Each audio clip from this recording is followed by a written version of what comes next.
Brazilian Grand Prix, live from Sao Paulo, only on ITV. Your pit reporters are Louise Goodman and Ted Kravitz. Murray Walker isn't with us. This is the first of 5 races that Murray is missing in his farewell season.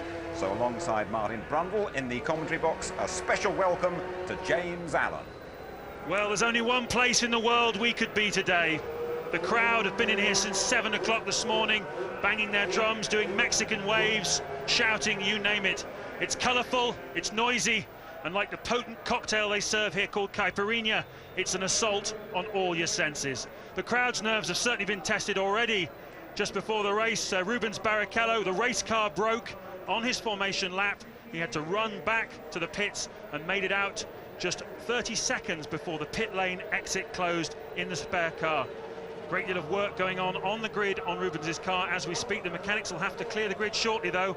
We've got 3 minutes and 40 seconds until we get going with this Brazilian Grand Prix. So, what kind of race is in prospect? Well, the first thing you need to know is that just 1/10 of a second separates 2nd and 6th on the grid. Yes, folks, it's that close. The second thing is that it's Williams and not McLaren who are posing the biggest threat to Ferrari here today. Ralf Schumacher lining up alongside his brother. And just a few moments ago, we saw Ralf and Michael shaking hands on the grid, wishing each other luck. Tremendous amount of brotherly spirit between these two, but they have had their run-ins in the past. I think back to Nürburgring in 1997. Ralf took Michael out at the start into the first corner by mistake. As 3 minutes now until the formation lap, he took him out by mistake, and in fact that probably ended Michael's chances of winning the 97 World Championship. Certainly put him on the back foot and gave the advantage to Villeneuve. Ralf told a very amusing story yesterday when I caught up with him and had a chat. Apparently when they used to kart race against each other, Michael would specialise in getting very close up behind Ralf if he was leading and pulling off his exhaust pipe deliberately just to put him out. So, will they put each other out into the first corner? Time will tell, but for sure, it will not want that kind of embarrassment. We heard Willy Weber, the manager of both of the two Schumacher brothers, and what a wealthy man and what a perceptive man he certainly is. We heard him say he thought that Michael was the favourite today. That's certainly the way that most of us here in Sao Paulo at Interlagos in the paddock feel. This race should be Michael's unless he has some kind of problem, but it really is very, very close indeed, and you can see on the grid just how close it was in qualifying between P2 and P6 in particular. But look, the two Jordans are very close as well, and then we have the Saubers going very strongly as well in the top 10. Juan Montoya worth watching out for. We heard Mark Blundell in the build-up to the race saying he thought that Williams might try 2 stops with Montoya. And, well, that would certainly be worth watching. It is possible to pass cars. Look at the sweat on Rubens Barrichello's face. He really, really will be pumped up, and he'll be ready for this, definitely. It'll certainly give him a charge. Terribly disappointed he was yesterday to qualify a lowly 6th place. Had terrible understeer on that Ferrari, whereas Michael Schumacher sailed serenely on. But after grabbing his 7th consecutive pole position yesterday, Michael said, quote, "This winning streak must end soon." Well, it's pretty fatalistic words from Michael. Will it end here today? Well, on paper, Martin, you would have to say only a problem would stop him. Yes, I thought he was tempting fate also in a press release yesterday, saying, "I'm pleased to have my little brother on the front row. We know each other so well, we won't crash together." And I think that's very much tempting fate. But clearly, every time I go on that grid, it always surprises me just how steep the hill is that they climb up just after the start, and this grid is in a dip, in a bowl, so you're either rolling downhill or rolling backwards if you're nearer the front of the grid, and it is a tricky start, and you do tend to have a lot of problems, and it's impossible for those two brothers to try to choreograph the first corner, especially with Häkkinen just behind them. It was an excellent grid walk. You got very close to the tension on Rubens Barrichello. What did it feel like down the grid? Well, it was amazingly tense. I couldn't believe how calm Rubens was, and then having to meet and greet people all at the same time. I mean, this is the day job. Looks like there's a problem down there for the Jaguar crew as well, and we are now just 10 seconds away from the green light, so that will automatically be a penalty for whichever Jaguar that was. I suspect it was Bertie's car, and a problem then already for the mechanics are now off the track. Of course, they're all standing to the side, but I believe they've made an infringement. I think it was Irvine, actually. It was on the outside lane, and Irvine is the driver of the Jaguar team who's on the outside. But anyway, they go off on their formation lap now into the first corner. the Descida do Sol, and then the Senna-Ras. Everybody safely away from onto the formation lap, I think. Nobody left behind. You can see the mechanics at the top of the screen just clearing the grid. It's an amazing rush of colour. Everyone's sweating and dashing to get back to the pit lanes with all that very heavy pit equipment. It's in the driver's hands now. Only they can decide what happens. The mechanics will have a role to play in the pit stops. We might see 2 from some cars, 1 from others. I'll tell you a little later what my feelings on that are, but everybody going away on the formation lap, Martin. Yeah, an important lap then to try to bring your temperatures down a bit. They get high sitting just those few seconds on the line, and of course they get even higher when you finally get around. It takes some 45 seconds for the grid to form up when they get round to the start-finish line, and massive temperature there. Clearly there's only air cooling on them, there's no fans whatsoever, so it's an important lap to get those temperatures as low as you can, try to get some heat in the brakes and the tyres, and generally prepare yourself for what is a pretty tricky start. And it all narrows down into a funnel when you get into turn 1, and really this track is so dirty around the outside there, James, it often causes problems, as we know. I was interested to hear that, very interested to hear from Mika Häkkinen that he thought it was going to rain today. Certainly at the moment, looking out across the racetrack, we've got the city of Sao Paulo, 3rd biggest city in the world, the largest city in South America, bathed in shade. We're in the sunshine here. There are some clouds in the distance, and we're getting word from the pit lane that indeed Eddie Irvine is being investigated by the race stewards. So the mechanic's not leaving the grid quite on time, and Irvine, he didn't really need any more problems, but he's got some. It's quite a short lap here. We know the pole position was a 1:13.7, so they're round, and they were still hauling all of the equipment off the line, the generators and spare wheels, etc, etc. So a bit touch and go here for the mechanics to get out of the way. So they're forming up on the grid. We heard Mark Blundell talking about the uphill start, and you yourself were saying, Martin, how you get a bit of an idea of the gradient, but the TV pictures don't really convey it, and particularly the final corner up to the start-finish, a tremendous hill. But everybody forming up on the grid now, and Michael Schumacher and his brother Ralph have been sitting there for a good half a minute now. The temperature's rising all the time. You know the drill, folks. 5 lights go on, then 5 lights go off, and then we'll be rocking and rolling in Sao Paulo. Ready? Ready, ready, go! Great start by Schumacher. Häkkinen stalled. Everyone goes around the back of him, and Häkkinen has stalled from P3. Schumacher leads into the first corner. Great start by Montoya as well, and Ralph and David Coulthard too. So those front 5, and Häkkinen still on the grid. Safety car, they'll have to put the safety car out, I believe, unless they can move that very, very quickly. They will put the safety car on. That is a walled part of the track. There's nowhere that you can get that car off easily. And as you see, Montoya up to 2nd, and Coulthard, a flying start, truly is 4th. Ralph Schumacher fallen off the front row back down to 5th. And look, the car is still on the grid. They will have to put the safety car out very, very quickly. They need those double yellows waving. And safety car is standing by, we're told, but no sign of it yet on the racetrack. What a cracking start, though, by Juan Montoya in the Williams. Ralph Schumacher has dropped down to 5th place, and look at Michael streaking away. David Coulthard looking very racy in 3rd place. Jarno Trulli got away well. Safety car deployed. Safety car deployed, so James, the problem is the safety car cannot pick up the cars before they come over the start-finish line. There's the board, there's the waved yellows. This is a very, very difficult and dangerous situation as they're hauling up the hill towards the start-finish line, doing some 180, 190 miles an hour. The safety car cannot pick them up until the pit lane exit, and there it is. So they will pass the danger zone before the safety car picks them up, and they better be watching those flags, and they are indeed. All drivers slowing down very sensibly down the pit straight. Very critical situation. They all have radios. All the teams will be in radio contact with the drivers. You can see how close it would have been. He's right on the racing line, Mika Häkkinen, and I'm very surprised they've taken this long to move it. It's over 2 minutes since he stalled that car, and normally you engage it into neutral and roll it back off the grid, but obviously some kind of problem for Häkkinen with the gearbox. Couldn't get the thing into neutral, so now we've got a period of consolidation here while we just clear this car off the track. It won't be very long before the safety car comes in off the track. In fact, it may be as little as 1 lap, because we want to go racing here in Interlagos. The McLaren now has been pushed off the racetrack, and safety car will be coming straight in, so it's going to be green flag more or less straight away. You can see the lights will go out on the safety car, and we'll be racing again. And watch Montoya, he's going to be right behind the Ferrari. Ted Kravitz, what can you tell us? Well, James, I'm actually at the front of the McLaren garage. Mika Hakkinen just having a word with engine boss Mario Ilian as he comes in. I can tell you Ron Dennis and Norbert Haug were watching the same pictures you were watching, and as soon as it happened, they just put their hands to the heavens. They look absolutely gutted. Thank you, Ted. We're just looking at a replay, Martin. Brilliant driving from all of the field. He was third on the grid, so brilliant driving from 19 other. There he is waving his arms already.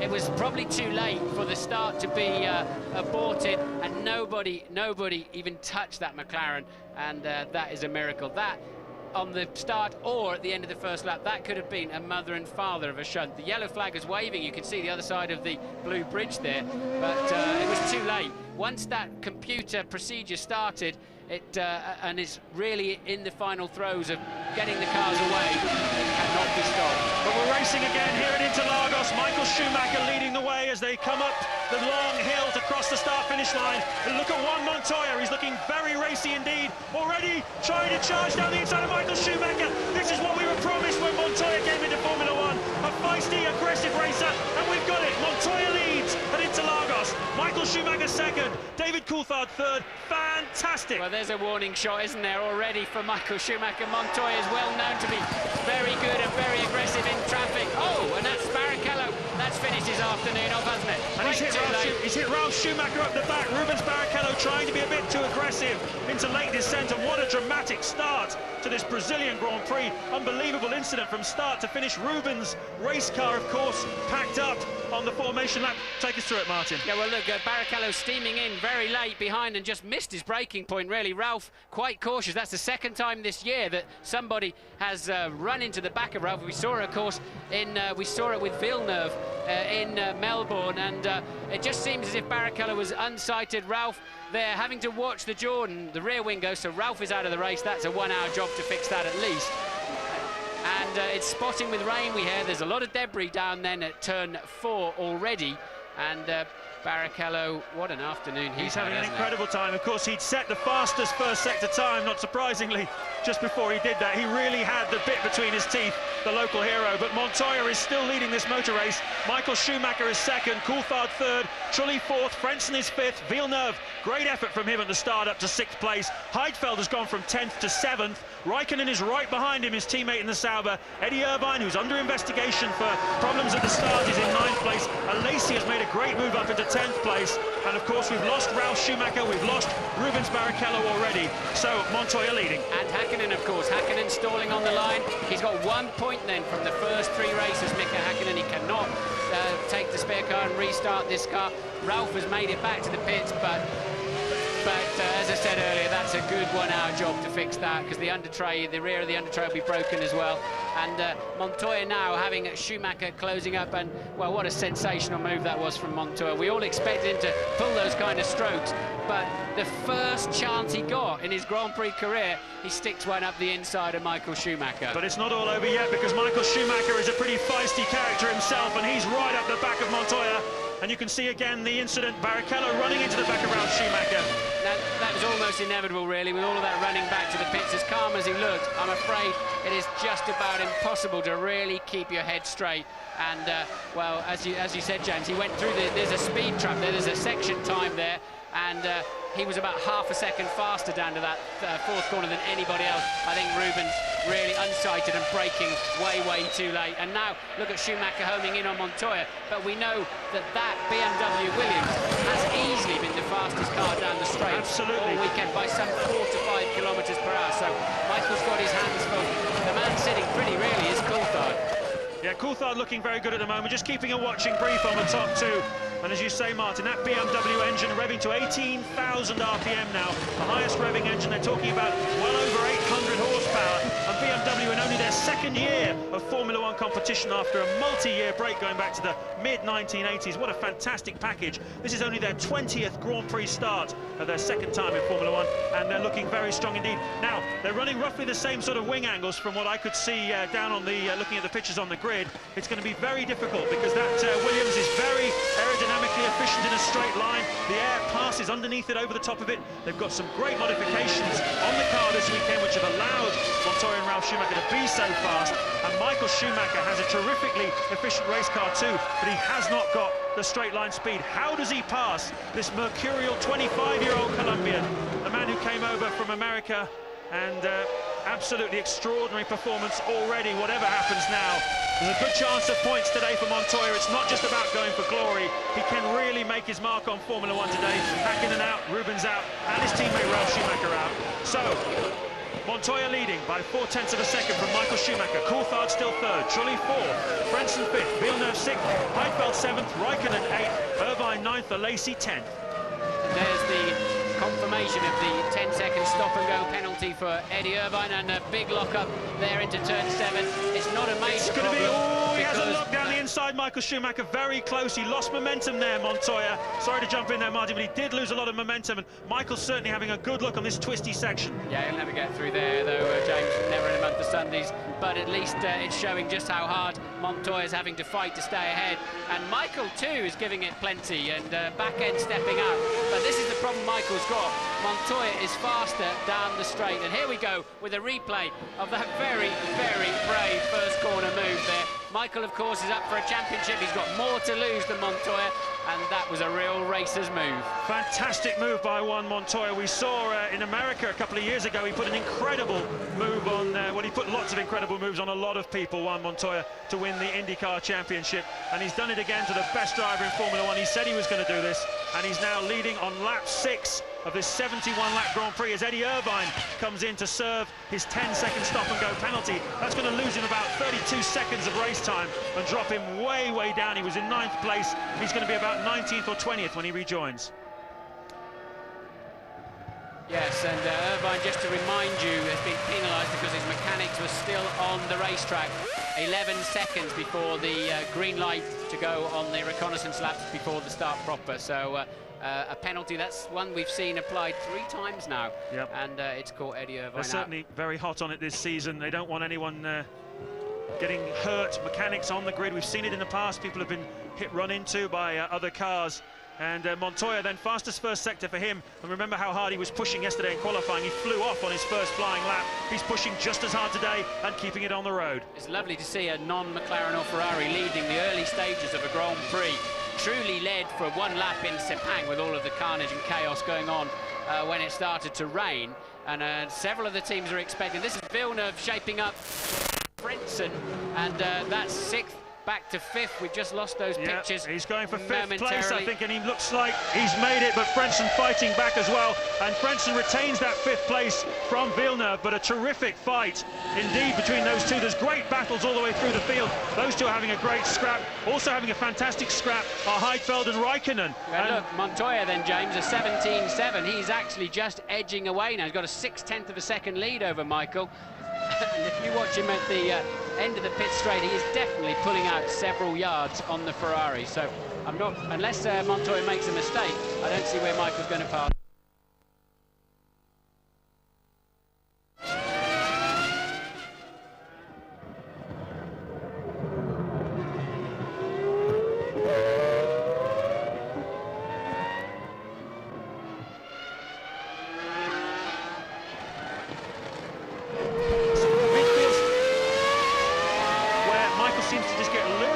Up to Montoya, and just pulling up the hill where the engine power is all important, Martin. This is where Montoya is able to just give himself that breathing space, and let's face it, the best place to pass it into Lagos is into turn 1, and you cannot do it unless you've got the grunt to get you up the hill. Well, exactly where Montoya passed Michael, of course. I hope you're hearing us at home, because we've lost an awful lot of electricity, sound and pictures here up in the commentary box, but if you can hear us, then you're shaping up to see a great race between new boy Montoya and Michael Schumacher. We don't know what strategies they're on at the moment.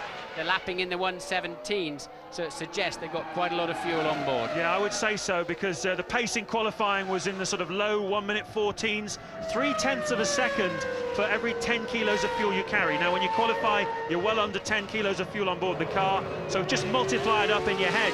If you've got a one-stop fuel load on board, you're looking at something like 80 or 90 kilos of fuel, so that's 8 times 0.3. That's about 2.4 seconds in total on top of what your qualifying pace was. That looks like what we're talking about here for Montoya. Huge lock-up, though, for the Colombian. It's early days yet. That's a replay of the incident just before, where Michael was able just to get alongside, just to have his first proper look. But it's pretty much the status quo at the front. There's nothing to choose between the two of them.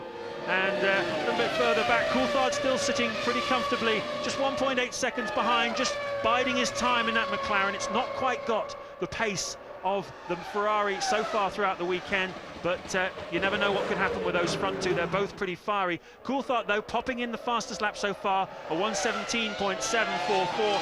Just 8 seconds behind him is Jarno Trulli in the first of the two Jordans. They're running line astern. Frentzen is fifth, trying to fight off Villeneuve in sixth place, as Rubens walks dejectedly for the second time this afternoon back into the pits. Well, of course, the crowd were all shouting Rubino before they ever went anywhere near the starting grid, but what a miserable afternoon for him. And I have to say, he seems to have had, we're watching a replay here.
The engine failure which dropped him out of the race.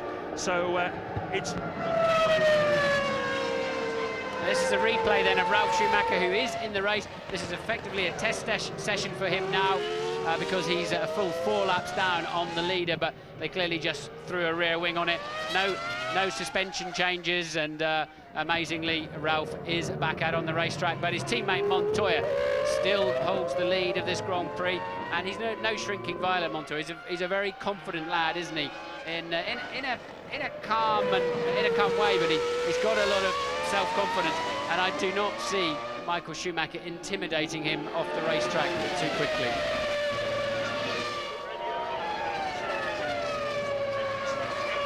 By now in 19th place, as we suggested he would be, so it's cost him dearly, that mistake, because his teammate Luciano Berti is up in 12th place, and Irvine was well into the top 10 when he was called in for the stop-and-go penalty. So yet more rotten luck for Eddie Irvine. He's really having a terrible season, his second season with the Jaguar team, and only once has he been in the points here in Brazil, back in 1999, as Villeneuve comes coasting into the pit lane. He's got some kind of problem in the British-American Racing Honda. What's the story with Villeneuve? Let's take a look. Shaking his head as he came down the pit lane, slowly, even before the pit lane speed limiter, they're going to change the tyre. That's an automatic procedure that they, the first thing they do is change all 4 wheels, and then he's away again now. So whether he picked up a puncture or what, I don't know, because quite clearly on lap 12, that is not a sensible place to be stopping. It certainly looked like he must have had some kind of fairly minor problem, like a puncture, because there was no real checking of the bodywork. What are we looking at here then? An extreme close-up of car number 6, Montoya, pitching it into one of the corners. They do love their super slow-mos, these Brazilian directors. Well, those of you watching us back in England, we understand you've had a little bit of problem hearing us and seeing us. We're very sorry about that.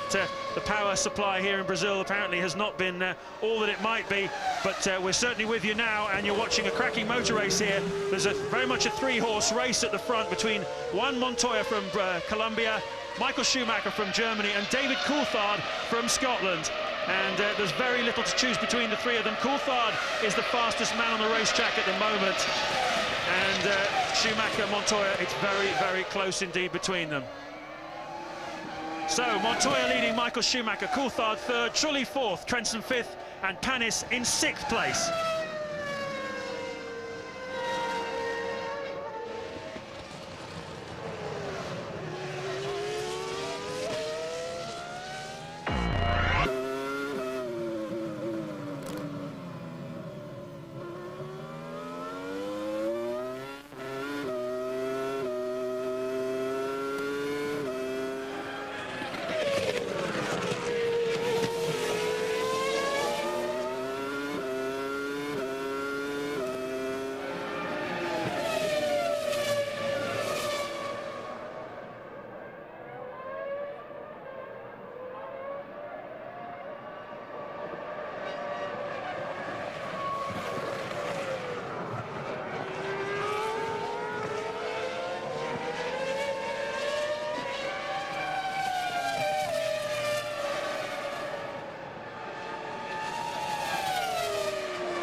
Lap 15, Interlagos, Brazil. Juan Montoya leads for BMW Williams, just 0.7 of a second ahead of Michael Schumacher, as Enrique Benoldi, one of the local drivers here from Curitiba in Brazil, comes into the pit lane in his Arrows. He was lying down in 16th place, and it's been an extremely eventful day here at Interlagos already. We've lost Rubens Barrichello, we've lost Mika Hakkinen, both very early on in the race. Ralf Schumacher was punted up the back by Rubens Barrichello, but he's back in the race having had his rear wing replaced.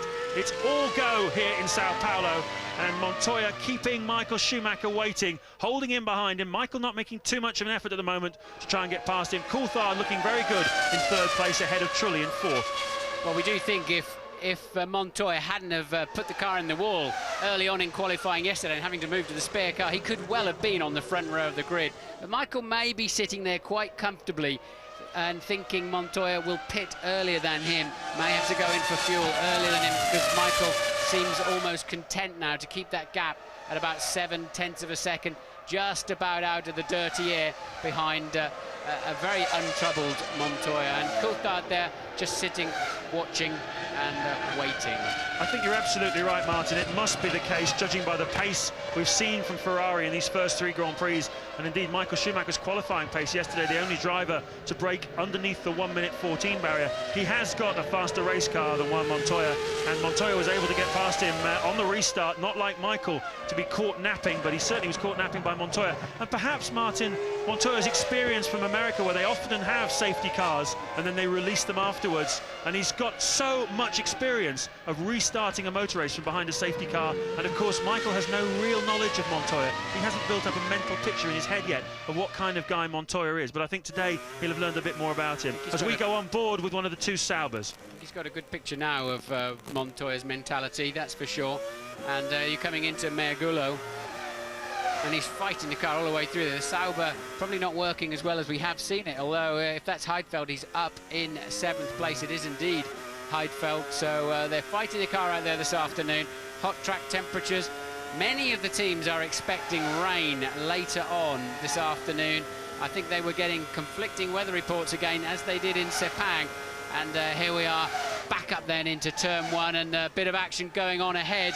That will be Frentzen and Panis. Frentzen and Panis, the battle for 5th place. Some superb onboard shots there from the car of Nick Heidfeld as he follows that terrific scrap which has been raging now. Olivier Panis really is going like a train. He started this race in 11th place on the grid, and he's now up to 5th. That was Frentzen being passed, funnily enough, by a recovering Ralf Schumacher. So sorry again that we lost pictures and sound earlier on, but Ralf Schumacher 4 laps down, and this is just a test session now for him, but he's steaming through the field and past Frentzen very easily.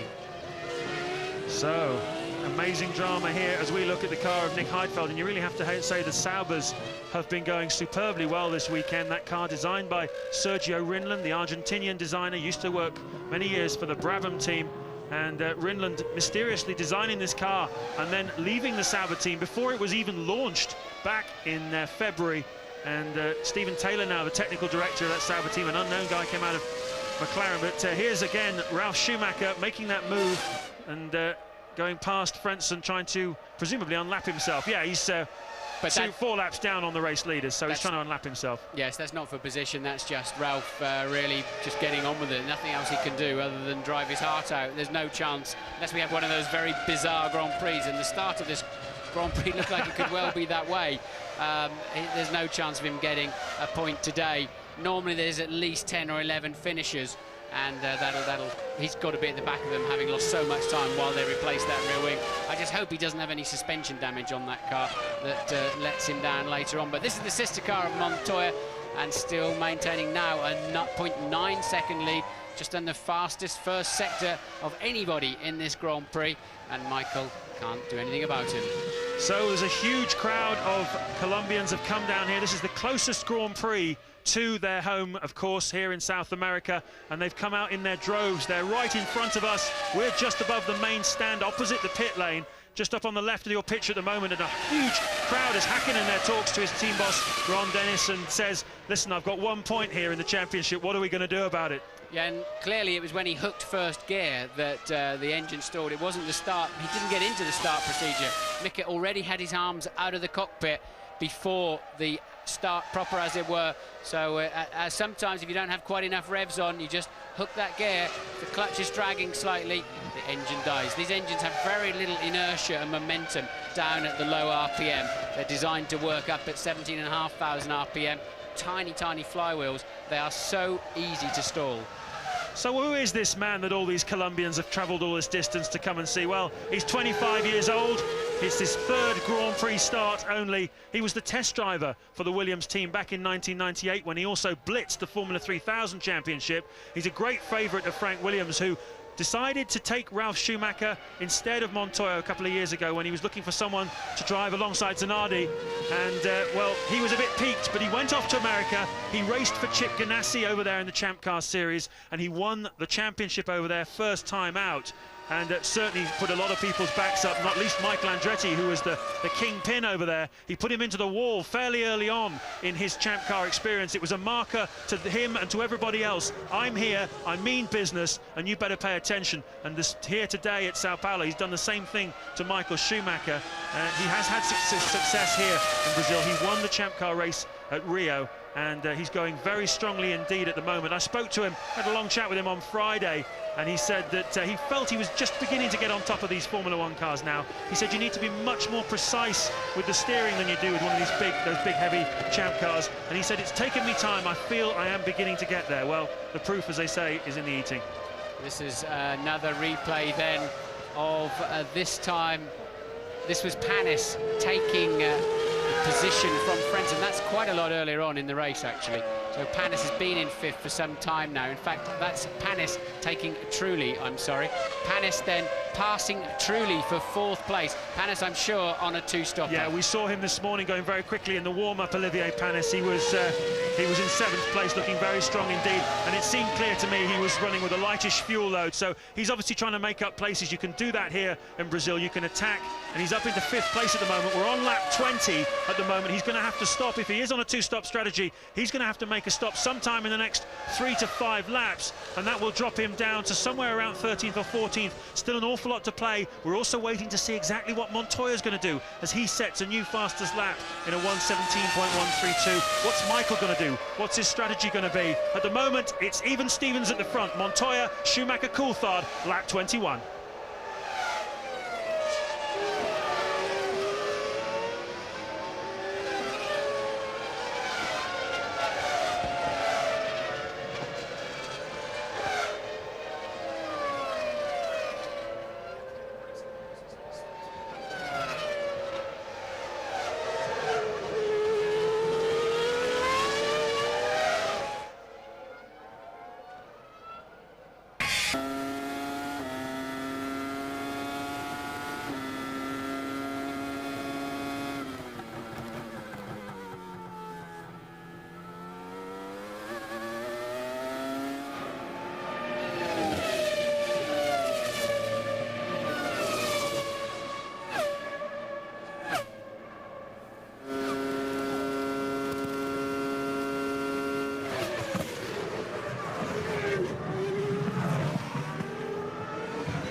Lap 23 at Interlagos. You're watching the battle for 10th place between Verstappen, Berti and Fisichella. Montoya still leading the race ahead of Michael Schumacher and David Coulthard. Michael, though, has got a little bit closer. He's 9/10 of a second behind Montoya. And Montoya must have made some kind of little slip or possibly outbraked himself into one of the corners there, because Michael took half a second out of him that last lap as we look at Jenson Button. Yeah, that's Button being passed by Irvine. Irvine having that stop and go earlier on. So they're fighting for 17th and 18th place at the moment. Irvine now taking that 17th place. This is back with the squabble for 10, 11 and 12 for Verstappen, Bertie and Fisichella. Well, we must apologise to you back in the UK and around the world. We've had a few sound problems, we understand. Something to do with power. They're here at the Interlagos circuit, and we're very sorry about that, but we hope you're enjoying this Brazilian Grand Prix as much as Martin and I are, because it really is all action throughout the field, and we're just entering now the interesting period when we start to think about pit strategy, and it's certainly going to be very interesting indeed. We expect Panis to be two-stopping. We expect him in at some point soon, but what about the front runners, and what about these guys? Yes, over here you're either walking into sort of cabins and buildings that are, as we watch the Prost of Alesi in the pits, but you're either walking into cabins that are fully electrified, or there's no electricity whatsoever. But Alesi then in the first lap, 24. That will be a scheduled stop for Alesi. He clearly then on a two-stopper. We're just about in that zone now. It'll be interesting to see which of the front runners has to come in and have a look. And Bertie then with a very, very good slipstream. But that's not a long straight on the way into turn 4, and it's very slippery up the inside if you decide to have a big dive. Alesi then bang on target for a two-stopper, just as we predicted, but Olivier Panis is the man we've got our eye on, currently running in 4th place. And Schumacher in the pit. Michael Schumacher in the pit he then clearly is on a two-stopper too, so Montoya then has more fuel on board than Schumacher. Possibly, or this may be a tactic by Ross Brawn to just try and do something different. How long is the fuel hose on for? 9.6 seconds. Interesting. Well, very interesting. That's pretty much a two-stop strategy. It looks to me as though that is what Michael had in mind. And last year he did it. He stopped a little earlier last year. It was lap 20, but of course he made that mercurial start and was definitely keen to put as much space between himself and the McLarens as he could. This year he's unexpectedly found himself behind a Williams BMW. He might have in the back of his mind thought it could be his brother, but it's not his brother. It's Juan Montoya who is in front of him, and Montoya looking quite strong. How much fuel is in this Williams BMW car? That is the $10 million question here in Interlagos this afternoon, as we see Gaston Mazzacani in the second of the two Prosts coming in for his first scheduled fuel stop.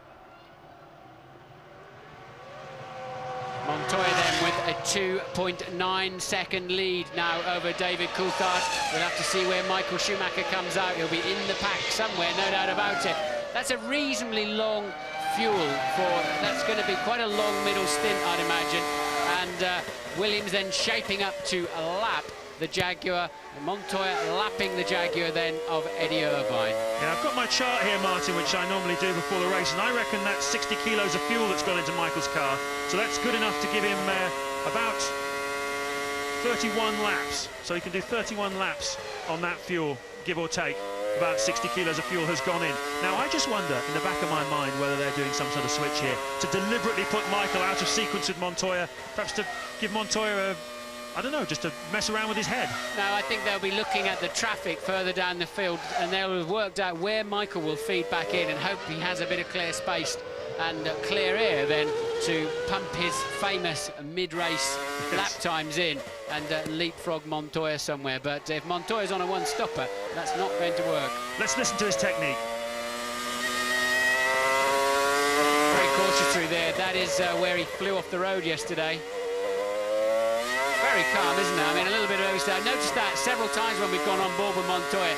He applies the throttle very, very aggressively. I think that's still from the IndyCar days of a bit of turbo lag, but he gets away with it now, but he's been very, very aggressive on the throttle. Now he brakes about 90 metres before the corner, and he's got a shed 130 miles an hour in that time. And off board now, and he's screaming through turn 3. So, David Coulthard now in second place, Mika Hakkinen out of the race, and down at the McLaren garage is Ted Kravitz. As I can tell you, there were some surprised looks on the McLaren mechanics' faces when Michael came in for that stop. I'm pretty sure DC's just on the one-stopper. Now, the whole of this pit is really willing David Coulthard on. He's equal second in the championship, and of course now with Rubens and Mika out, he's got a great opportunity to extend his points, and Montoya and the Schumacher battling is only helping Coulthard. Thank you for that, Ted. While you were talking there, we saw Michael Schumacher just making a move on the Jordan, and it looked pretty easy to me, Martin. It's considering how much fuel, of course, Michael's got on board. We know he's just been in for a tankful. Of course, he is on fresh tyres, but we've seen a lot of cars pass the Jordans in a straight line this afternoon. They must be running a lot of wing and a lot of fuel. They could be fueled up over 100 kilos to go a very, very long one-stopper. But Michael then immediately back up into 5th place. And BAR are getting ready for a pit stop. Is it going to be Olivier Panis or is it going to be Jacques Villeneuve? We've seen Villeneuve in already, as we see here the Williams of Montoya lapping the Minardi into turn 1, and we expected to see Panis coming in. He is at 3rd at the moment, and of course this has always been a great circuit for Olivier Panis. He finished on the podium here back in 1997 when he was racing for the Prost team, put on a spectacular performance that day on a one-stop strategy. Today it looks like he's on a 2, as we see again Michael making the move. Yeah, easy for Michael. He had the line and just moves to the outside to put the frighteners on Frentzen. But Michael already then the fastest man in the mid-sector, and this could be a 10-12 lap storm for Michael to try to leapfrog that Williams. Looks like it. Here's the BAR in the pits. Which one is it? It looks like it's Panis. It is indeed 8.4, bang on schedule. A little bit late indeed coming in on lap 28 for a 2-stopper, but short fueled it, so he's obviously going to sprint now this next segment. And keep your eyes on Olivier Panis, folks, because there's an awful lot more to come from him. And in the battle, of course, a terrific battle raging between BAR and the Jordan team, both powered by the Honda engines. Currently, it's honours to BAR. They're looking pretty strong, although that stop will have promoted Trulli now. So Trulli will be in front of the first of the BARs. But look at this slide. Big slide there from in turn 7. He hooked the right front on the curb, and it tends to pluck the car in sometimes. And Montoya still pushing hard, but I tell you what, if he goes to about lap 35 here, you know, that's going to shock an awful lot of people in the Formula 1 pit lane if that's on a one-stop fuel and easily matching Michael Schumacher's pace. And Coulthard had a slow lap the last time around. I'm assuming that's Button coming in the pits for his first stop of the afternoon. I'm assuming Coulthard must have met some traffic because his pace down to turn 3 is back on schedule. Wretched afternoon once again for Jenson Button. Twice this weekend he's been bottom of the timesheets, and what a difference a year makes, as of course the 12 months ago he got his first World Championship point. There's a problem here on this stop. It's all over for Jenson Button.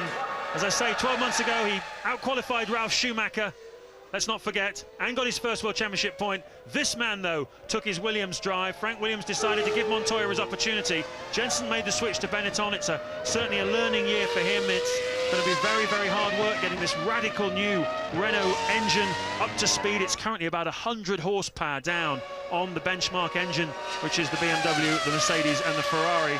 And poor old Jenson, a miserable weekend comes to an end. Never got higher than 17th in this race. In fact, he never got higher than 17th in any session of this entire weekend. Well, as the fuel's going down, another new fastest lap of the race then for Montoya. So no drop-off at all from those Michelin tyres, none whatsoever. Just burning the fuel around at 2.5, 3 litres per lap, enabling just to edge the times down. A good, solid, consistent professional drive from Montoya, and he looks well under control, doesn't he? Coulthard to his fastest lap of the race so far, just a 1/10 of a second slower, but the lead now Montoya's edged out to 4.2 seconds. Yes, Montoya looking very tidy, very controlled and pushing hard. 4.2 seconds up on Coulthard. Michael Schumacher, though, back up into 3rd place, 30-second behind. And, well, one man who's had an eventful afternoon today is Rubens Barrichello, and he's down with Louise. He has indeed, James. Rubens, probably the biggest racing weekend of your year. It's all gone horribly wrong, hasn't it? Yeah, I mean, it's something that I've been asking myself the last minutes. I mean, why those things happen? I mean, why? I mean, okay, you have to keep your smiling going. You have to think on the positive side. But in the question of 10 minutes, I had probably everything going wrong. I mean, I had the car breaking down on a formation lap. I had to run up here. I had 30 seconds to go to the grid. When I get to the grid, I had to change more. It wasn't my car. I mean, the engineers and the mechanics did a fantastic job for me to feel at least at home. I mean, it wasn't perfect, but it was like that. And then, you know, I really brought my heartbeat from 200 to 80. I was feeling calm. And then on that straight, I was feeling calm on my right side. I knew something was going on in between Ralf and the guy in front. Maybe it was a Jordan. And then all of a sudden what I saw was a car coming my way and braking. That's, I mean, it took me so much by surprise, and that's the discussion we had on the briefing on the other day. I mean, are you allowed to change so many lines in the course? So it's really bad. Thanks, Rubens. Bad luck. Okay, Rubens light.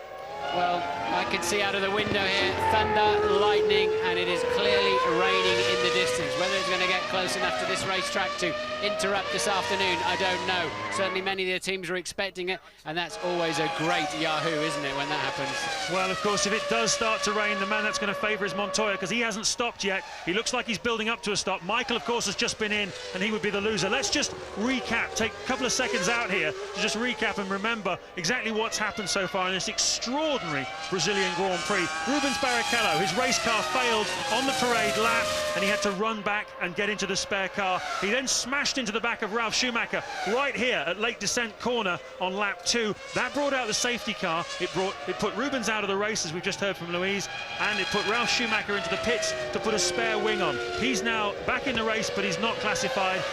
He's way outside the top 17, 4 laps down. Juan Montoya then put an incredible move at the restart on Michael Schumacher, the race leader, and he took the lead as Ralf Schumacher takes, well, he's unlapping himself, actually. It's very confusing watching that Williams unlapping itself, because it looks like passes for position. It's not, folks. He's just trying to unlap himself on the Jordan. But Montoya dived down the inside, a very bold move on Michael Schumacher. He took the lead, and he's looked very comfortable ever since. David Coulthard was comfortable in 3rd place. Michael made a surprise pit stop on lap 25, and he's now in 3rd place. So Montoya leads on lap 32 from Coulthard, Michael Schumacher, Trulli, Frentzen and Heidfeld. Yes, but what's more significant here, James, is that Schumacher's 0.4 of a second slower than Montoya and Coulthard. So if he wanted to put a spurt on in the mid-sector of this race, it's not paying off at the moment, even though we know he fueled it quite heavily. 9.6 seconds worth of fuel, quite a lot, a long stint, but it's really not released him. He's not making any ground up. You would expect Montoya, of course, to be fast at this stage, as Rubens Barrichello has a quick word with the Ferrari team technical director Ross Brawn there, saying, well, listen, let's hope for better luck in San Marino in 2 weeks' time. A bitterly disappointed Rubens Barrichello. But you would expect Montoya to be quick at this stage, because he's very, very light on fuel now. He's probably down to his last 10 kilos of fuel in that Williams BMW car, and Rubens waves to his adoring public. And of course, Michael Schumacher, we know, has got at least 50 kilos of fuel left in the car. So it is surprising to see exactly how this thing is shaping up. But the question mark, of course, also is this the race where Michelin finally prove they are the tyre to have? Because Montoya on the Michelins seems to have the measure of everybody else. News from the pit lane, it's just starting to spit with rain, and we can see the rain out in the distance. Just don't know if it's going to quite make the edge of the circuit, so we could be in for some excitement yet, no doubt about it. Coulthard maintaining that gap now behind Montoya to 4.4 seconds, and you're still watching the squabble there of Verstappen and Fisichella for what is now 9th and 10th place. Well, for those of you who enjoy this kind of tactical battle, you're certainly seeing a fantastic piece of tactical driving today by Juan Montoya and by the Williams team. Sam Michael, of course, is the chief engineer there. He's the man calling the race strategies nowadays at Williams. He's one of the bright young things in the Formula One engineering world. He's tipped as being the next Adrian Newey, in fact. That's how highly he's thought of. Was top man at Jordan, but of course switched through the winter over to the Williams team. And I was talking to him this weekend, and he certainly is very, very bright lad. And he's got Montoya hooked up. It's working very, very well for him, and he seems to have outthought even Ross Brawn at this stage. Rejoining the racetrack, we saw him parking up earlier on for what looked like a normal pit stop. Then they pulled it in the garage. They clearly fixed that, and Jensen Button then back on the racetrack. And he's going to be some 4 or 5 laps down, I would guess. So Juan Montoya leading, and we're just taking a look at a replay as Villeneuve in 11th place gets it a little bit wrong and takes to the grass, having a miserable weekend this weekend. Jacques Villeneuve, 97 Formula One world champion, won here that year at Interlagos on his way to the World Championship. But this year he really has been outpaced by his teammate Olivier Panis, who's been threatening to get on terms with Villeneuve, but this has been the race where he's done it. Yeah, Panis has been a match for Villeneuve, no doubt about it, and we saw that kind of pace from Panis when he was test driver for McLaren last year, but wondered if it would retranslate back into Grand Prix, and it certainly has done so. But Villeneuve, the reason he's down in 11th place is he had an early pit stop after what looked like a puncture. Yes, indeed he did, and we understand from the pits that the rain is beginning to fall just a little bit heavier now, and this, of course, is playing beautifully into the hands of Juan Montoya, because he's certainly into the one-stop pit window. He can come in any time now and fuel it to the finish, and, well, of course, it might stop raining, in which case being on any kind of wet tyres might not be the thing, but this is a very delicate time of the race. You don't want to blink first at this time of the race. No, but they really hope, if it's going to rain, both Montoya and Coulthard need it to rain in the next 3 or 4 laps, otherwise they will be making 2 stops. But as we well know, James, tricky conditions, changeable, rainy conditions is Michael Schumacher territory. He's currently 32.8 seconds behind Montoya because he's on a 2-stop strategy. He's had the first of those pit stops. They've both got to pit one more time, of course. So Michael, 32 seconds out of bed. He's got some work to do, has Michael Schumacher. He said before this race, my winning streak must come to an end. It must, sooner or later. That is just the way the world works. And, of course, he was tempting fate a little bit, but is this going to be the weekend where not only does his winning streak come to an end, but Juan Montoya's winning streak begins?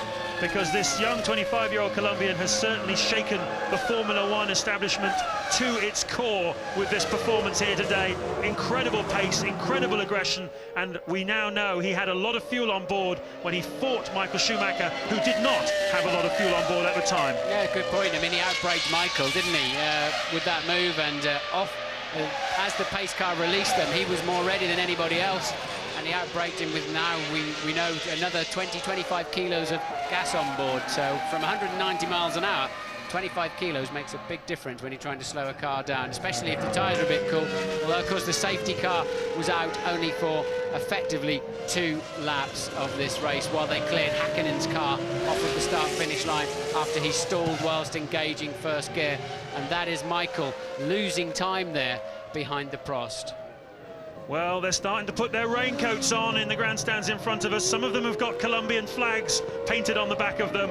There are wet tyres ready, there are intermediate tyres ready in the pits for the drivers who are going to make their pit stops. It's a very, very nervous and tense time. You don't want to jump too soon, make the wrong decision. When it rains here, it tends to absolutely dump on the track huge amounts of water, but not for necessarily an awfully long time. A little bit like what we saw in Malaysia. Well, of course, you've got such high track temperatures that it soon burns off, doesn't it? We've got a temperature, an air and track temperature out there at the moment of 27 centigrade, so 62% humidity, and the pressure is dropping, 926 millibars. We've got a bit of altitude here anyway, but all the signs are that it could well rain, and well, Mika Häkkinen told you on the grid he thought it was going to rain. He didn't know that he wouldn't be in the race at the time, but he certainly said he thought it was going to rain, and it looks like it might. For the second Grand Prix in succession, we're heading towards some uncertain times and some uncertain weather. And who is it going to play out for? Is it going to play out for Montoya, Coulthard, or Michael Schumacher? That's As we look at the Sauber, Kimi Räikkönen. Yeah, Räikkönen in the pits from 8th place. Another very solid drive from him. Seemed to be an awful long time getting away there. And clearly a one-stopper. That's about right for the amount of fuel to go in, but seemed to be late getting away. But he was on slicks, Martin. Did you see that? He noticed he was on the slick tyre, which is very brave. Well, he couldn't do anything else at this time. There's no water on the track. No option, James. Wet tyres on that track, and you'll be 2 or 3 laps. Oh, and whoa, that's... It's Montoya! Montoya's out of the motor race! Unbelievable! He's been rammed from behind by one of the back markers. It's the Arrows. It's absolutely incredible. It's Jos Verstappen has taken Juan Montoya out of this motor race. I think it's Montoya, is it? Yes, it is. Oh, my good Lord. What drama here in Sao Paulo. In front of us, they're almost crying. The Colombians, they thought they were going to see a debut Grand Prix win, and you are in big, big trouble from the big Colombian man when he catches up with you. And that was a nasty incident. It's lucky the Arrows didn't fly and start rolling over there. Luckily, the wheel ties keeping his wheel in place there. And let's watch it. He moves out of the way for Montoya, lets Montoya through, and then just runs straight into the back of him. Almost like he got sucked into the braking zone and just misread the whole situation. Wow, what an absolutely incredible development here at Interlagos. Juan Montoya on his way, looking very strong indeed, and Jos Verstappen, having let him come through, has made an absolutely dreadful, dreadful mistake, and he walks away looking very sheepish. Verstappen ran over my head there back in 1994 when, do you remember he got together with Irvine and had a big incident at turn turn 4 there, managing to drive through my cockpit on his way. But that's your new race leader then, David Coulthard, and again, lots of debris and rubbish on the track. You always get a lot of litter over there. There's a big grandstand full of people, and I think just the swirl around this bowl of the air movement, there's always a lot of litter and rubbish, and a big bolt of lightning about 5 miles in the distance, just striking the ground here in Sao Paulo. Speaking of striking the ground, I've no doubt the mechanics down at Williams are doing just that. What's happening, Ted? Yeah, it's terrible. Patrick Head walked off the pit wall with a face like the thunder that we think is about to come as the McLaren mechanics just take to their pit box. Williams smelt blood. They really smelt their first win since Jacques Villeneuve won at the Nürburgring in '97, and it's been cruelly taken away from them. Thank you, Ted. And look, Heidfeld there trying to get out of the pit stop, and the refueler could not get the nozzle out. So a disastrous pit stop there for Heidfeld, who was in 7th place, but he had something like 22 seconds advantage on Fisichella behind him. And here comes Coulthard. Yep, Coulthard into the pit lane now. This is your race leader, lap 39. He'll fuel it to go to the finish, almost certainly. But the key question is, can he get out in front of Michael Schumacher, who at the end of this lap is 30.3 seconds behind him, and that is almost exactly what you need to make one stop. It's going to be very, very close. A lot of fuel got to go in. 9.8, is he going to do it? Down the pit straight, we're looking for Michael Schumacher. Here comes Schumacher, and Schumacher is... No, he's not going to do it. But it looks like Coulthard's going to retain the lead. It's a very slow pit exit. I think Coulthard should just stay ahead. He should have 2 or 3 seconds in hand. There he is, yes. He's got to build up to speed. You run around the inside of turn 3 here. And now David up to speed, and Michael will just pop out behind him, just working out. But of course, Coulthard, if it doesn't rain, Coulthard does not have to stop again in this race. Michael Schumacher, we're pretty sure, has. Yes, he definitely has to stop again, Martin. No question about that. And this is an incredible turnaround from what we expected in this Brazilian Grand Prix. I can't remember ever seeing a dull Brazilian Grand Prix. It's the kind of place where things happen, and they're certainly happening here today. Coulthard leads on lap 40 from Michael Schumacher, Trulli in 3rd and Frentzen in 4th.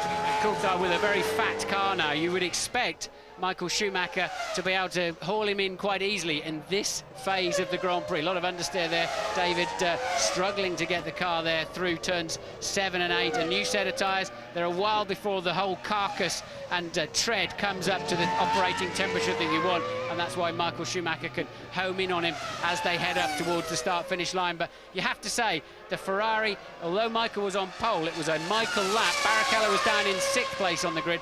The Ferrari has not had anything like the advantage that it showed at the first 2 Grand Prix, and we've clearly seen that this afternoon. Coulthard really, the car bucking around there. What happens is, stick 80, 90 kilos of fuel on board, and the ride height, the rear ride height, it goes down quite a lot. It's 20% of the weight of the car, and then you start hitting the ground harder in those first few laps, and you have to be a little bit wary. It's not a wedding you're at, folks. That's just litter coming out of the grandstands. They've been here since 7 o'clock this morning. They've been going crazy in the sun. They've been eating their crisps, and they're now throwing the packets onto the racetrack, and it's quite a dramatic sight. Let's hope none of those go into the radiators of any of these cars, because they'll send the temperatures through the roof. But McLaren made some improvements to this car. They worked hard in testing in Barcelona last week. They came here with 4 different front wings. They've tried them all throughout the weekend. Adrian Newey, the chief designer, the head man in the technical department at McLaren, has been working night and day. He's not here this weekend. He's working so hard on trying to improve this McLaren. He's been flat out trying to just get them more front-end downforce to get this McLaren on terms of Ferrari. At the moment, it looks quite good for McLaren. Now, this is not such a high downforce circuit as some of them, and I think it's more in the zone where the McLaren has been working better anyway. They've been maxed out on their aero settings, and I think this circuit definitely played into the McLaren zone. But Coulthard and Michael Schumacher have had a few run-ins in the past, but it's normally Coulthard trying to pass Michael rather than the other way around, isn't it? But if Michael wants any chance of winning this race, he needs to leapfrog past the McLaren. Haven't seen any signs yet that he's easily got the speed to do that. Yes, Coulthard fueling it to the finish there. Well over 90 kilos will have gone into that car at the start. Ralf Schumacher pressing on in 15th place. Just set the fastest lap of the race there, Ralf Schumacher, in a 1:15.693. He's going like a rocket, but it's no good to him because he's 4 laps down. Just trying to prove a point, and that point, I think, is just what Montoya would have been able to do had he not been taken out of this race by Jos Verstappen. The 2 Jordans running line astern, we haven't seen much of them this afternoon, other than them being passed by other people. They're 3rd and 4th, though. It's playing out out for Eddie Jordan. Just celebrated his 53rd birthday a couple of days ago in fantastic style as one of the Benettons comes in, Fisichella. So, but at the moment, Eddie Jordan's 2 cars are running 3rd and 4th, looking reasonably comfortable. Panis is in 5th place. He's on a 2-stopper. The 2 Jordans appear to be on a 1-stopper. They've yet to make their stops, I believe. But it's, well, actually, who's in the pits there for VAR? Just behind that Fisichella, it's Villeneuve again. They've got problems with that car. There's a good scrap. It's a long stop there for Jacques Villeneuve. A good scrap shaping up. Panis in 5th. On a different strategy, but much faster than the 2 Jordans, and he's just 6 seconds behind them. One of the Jordans looks like he just came into the pit lane. I can tell you, it doesn't look as though the mechanics are ready for him. Yes, it's Frentzen, and I'm looking straight out, and they were not ready, but they've rushed out all of a sudden. Still taking the blankets off the tyres down there at Jordan, so Frentzen then in for his what should be his one and only stop of the afternoon, assuming that the rain we can see in the distance doesn't make it to the edge of the racetrack. And there's the man with the starter. That's just in case Frentzen stalls the engine, so that's a precautionary thing. Good stop by the Jordan team. Anything under 11 seconds for a 1-stop fuel load is pretty good around here. Frentzen back into the race, was 4th. He'll have dropped down behind Panis now, so Panis gets back up to 4th place. And, but he will rejoin in front of Heidfeld, so Frentzen down into 5th place. Coulthard leading on lap 43 from Michael Schumacher, Trulli, Panis, Frentzen, Heidfeld. Raikkonen still in 7th place, waiting to pick any points up if anybody should drop out. He's only 1 second behind his teammate Heidfeld, having a super race here. The young 21-year-old Finnish rookie. This is only his 27th car race ever, and once again he's really on it. Irvine up into 8th despite having a stop-and-go penalty earlier in the race. Alesi 9th and Fisichella 10th for Benetton. So next man to stop must be Jarno Trulli anytime soon, the current 3rd place man, and we believe he's on his, yes he is. Here he is. Trulli then in for his one and only stop from 3rd place. Jarno Trulli, the young Italian driver, has been very disappointed with his form so far, but he's been running very strongly this weekend. He's beginning to turn it round. Let's watch his stop, see what happens. 22 men working on that car. Pretty routine, it looks to me. Lots of revs, and they can't get the refueler off. Yes, the fuel hose won't come off, and Trulli lost a couple of seconds there. That will have cost him dearly. And the most incredible bolt of lightning, a vertical bolt of lightning, just to the right out of our commentary position over the city of Sao Paulo. So, lap 44, Coulthard leading from Schumacher, Panis. Trulli is 4th, Frentzen 5th, and Mick Heidfeld is in 6th place. I can see rain.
That's your race leader, David Coulthard, but it's raining quite hard now here in Brazil, and he's going to have to make a pit stop because he is losing a lot of time.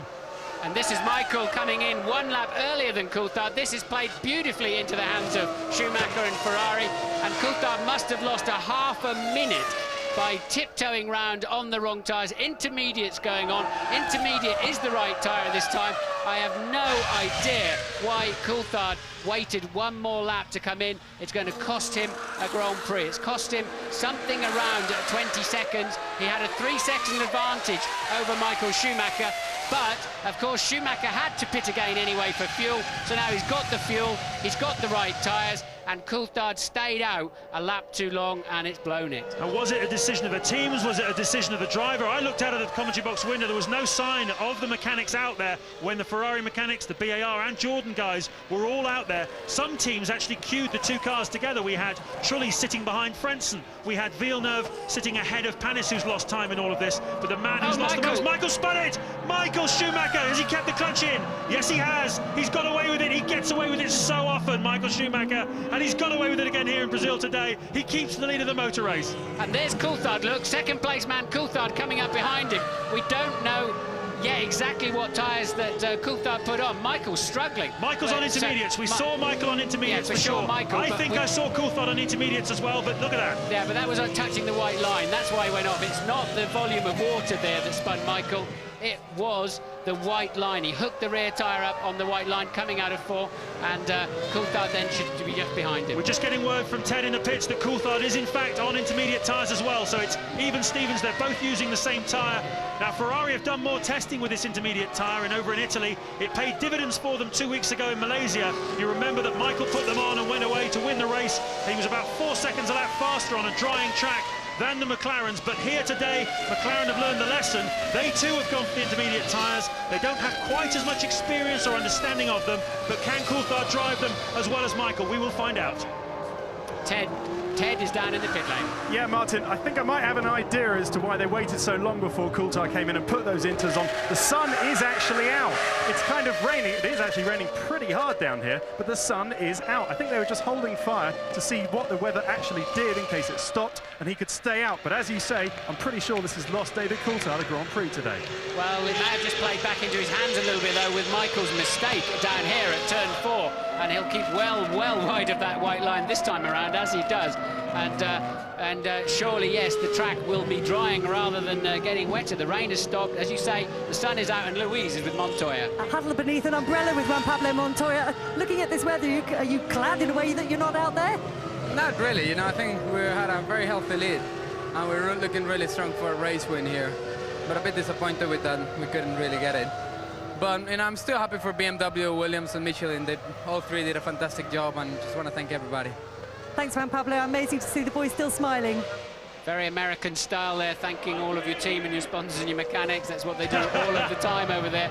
But it was calm and collected, wasn't he? I think he'll be very satisfied with a brilliant performance this afternoon, Montoya. Taken out by Verstappen, who had a bit of brain fade. He let Montoya through and then ran into the back of him as he was being lapped. But Coulthard at the moment able to stay in the wake there, and who's that coming through? Somebody making a move on Michael, it looked like, from behind. And it's Coulthard. It's Coulthard coming up the inside of Michael. Mind the back marker, and either side of Marquez they go, either side of the Minardi, and David Coulthard has taken the lead of the Brazilian Grand Prix away from Michael Schumacher. Schumacher made a mistake 2 laps ago. He made an even bigger one on that lap into turn 1. He was outsighted by the back marker, and Coulthard's through. Great driving, just like we saw in the French Grand Prix last year, Martin. He's not afraid to have a go, and he's had a go, and he's passed him. But I tell you what was particularly brave about that is Coulthard was in the spray of 2 cars, the Ferrari and then the Minardi, and here he comes up and he decides a brave move then to just commit, and luckily the Minardi is having a bit of a moment all of its own and left space on the inside for Coulthard, didn't turn in on him, and Michael well and truly snookered around the outside. What a great Grand Prix this is turning out to be. It's still raining, although, as Ted was saying, the sun is coming out as well, and Michael's staring now at the back of a McLaren Mercedes rear wing, something he hasn't done at all so far in the 2001 Grand Prix season, but he's doing it now, and we've got 22 laps to go, and anything could happen from here. Yeah, some of the cars went out on full wets. We saw the Jordans, for example, going on to the full wets, and we know from Sepang and we know from Ferrari testing that they found no more aquaplaning on these inters than on the full wets, and Coulthard's certainly happy on them, isn't he? And he's picked up already. Let's see what he's got. Look at the gap, look at the lead he's got over Michael as at the end of the first lap, after he's passed him, a full 1.5 seconds. I hope David remembers when he was leading the Nürburgring race a couple of years back that so easily when he went off by pushing too hard too early, and Mazzacani, that is, just having a bit of a spin. Let's just talk a little bit about intermediate tyres. What do we mean, Martin, by intermediate tyres? They're a lighter rain tyre, aren't they? Yes, they've got more rubber on the track, basically, and smaller, lower grooves, so that they don't clear the water as well, but they give you more grip. And intermediate means it's halfway between a wet and a slick. Yeah, both the Jordans, well, Trulli putting the wets on, Heinz-Harald Frentzen, we believe, putting intermediate tyres on. Of course, everybody, Formula One, everybody follows everybody else in this game, and everyone had looked at what Ross Brawn and the two Ferrari drivers did in Malaysia 2 weeks ago, putting the intermediate tyres on in the middle of a deluge, and this weekend it looks like some of them have copied, others have gone their own way, and it's very wet out there now. Michael's finding some speed now, James, and Coulthard appearing to be extremely cautious and trying to almost do the karting line, going around the outside. This is a replay, I don't know what of. Looks like the Jordan getting pinched. It's Trulli and Raikkonen. Really. Trulli Yes. and Heidfeld, I beg your pardon, having a scrap there. Trulli and Heidfeld for fourth place. So Trulli taking fourth place off Nick Heidfeld, who was going very strongly once again for the Sauber team. And the track seems to be wetter in some places than others, as we saw a couple of weeks ago in Malaysia. It's not quite the same situation as there, because in Malaysia we had a very wet part of the track and some of it was bone dry. Here it's all wet, but some parts are wetter than others. I tell you, you need some fantastic belief in your car when you're coming along this pit straight here on intermediates with that amount of water on the racetrack. Luckily, at 190 miles an hour, you got a stunning amount of downforce. The car's being pushed onto the racetrack, and it's that part of the racetrack where Coulthard seems much happier. Now, homing in. Oh, and look, Heidfeld there, the Sauber there, getting out of shape all by itself in the middle of the straight. In a straight line, not even trying to turn a corner, and it's absolutely pouring down out there. It really is a lot of water lying, and we're getting towards the territory where intermediates are perhaps not the tyre to have, because as you just said, Martin, they don't disperse the water quite as well as the wet tyre. They don't throw off the huge volume of water you need to get grip on a racetrack like this. But apparently the Bridgestone Inter is a particularly good tyre. It's only a lot of standing water which is going to send that car off the racetrack, but there's plenty out there. So Coulthard leading, 20 laps to go in this race. No one has to make another stop unless the weather conditions change and tyres are required. But in terms of refueling strategy, we believe everybody now is fueled to go to the finish. There are 20 laps left in this unbelievable 2001 Brazilian Grand Prix. Coulthard leading by 2.5 seconds from Michael Schumacher. Frentzen is in third place, Trulli is fourth, Heidfeld is fifth, and Raikkonen is in sixth place. Irvine has got up to seventh after his stop-and-go penalty. Alesi is eighth, Panis ninth, and Fisichella 10th. 20 amazing action-packed field laps, we hope, still to come.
18 laps to go here in this amazing 2001 Brazilian Grand Prix.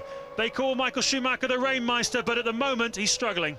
And this is turn 6, Ferradura. Michael getting in too deep, bouncing across the gravel trap, heading for the tyre barrier, but just pulls it around, and anytime soon, this is another shot of it.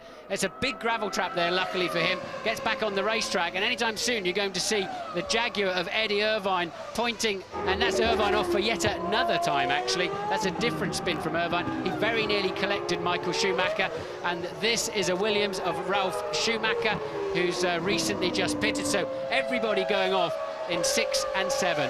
Brilliant sunshine on the pit straight, lots of water on the racetrack.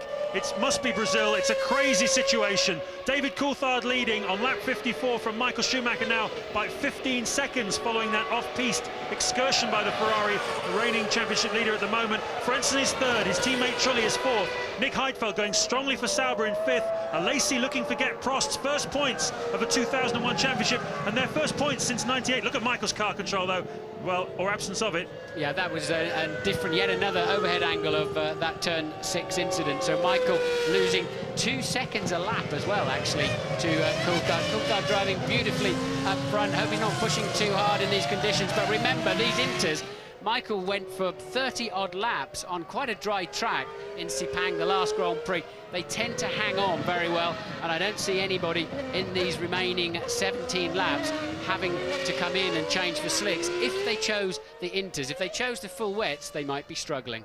Coulthard and Schumacher matched for pace, identical lap times the last time through, give or take a thousandth of a second, but Michael's 17 seconds behind his adversary, and this race, Martin, would mean a lot to Coulthard. He'd go clearly P2 in the championship, he'd have 16 points. Hakkinen, of course, still only one championship point, and once again Coulthard having the strongest start to the season and putting down his credentials to win, to be the point man for McLaren. Can he go on and do it, do you think? Be the main advocate? He struggled in qualifying, but he's driven beautifully now for all 3 of the races. He's not home yet, of course. He was actually 2 seconds quicker than Michael on that previous lap, and he really looks like he's got the car underneath him. And as you say, that would put him 19 points ahead of Hakkinen after just 3 races, which could well play into his hands nicely. But Michael's still looking strong, even if he finishes second today, of course. Michael looking very strong for the championship, but of course we've seen over the last few years Coulthard saying over the winter, I want to go for it, I want to be the man who goes for the championship. You can see his car control, it's absolutely fantastic, David Coulthard.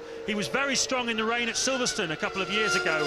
Very, very good indeed. Made a pass on Michael Schumacher in the wet. He's done it again here today, and well, he's got 16 laps to go, and you're making a face, Martin. He's pushing too hard.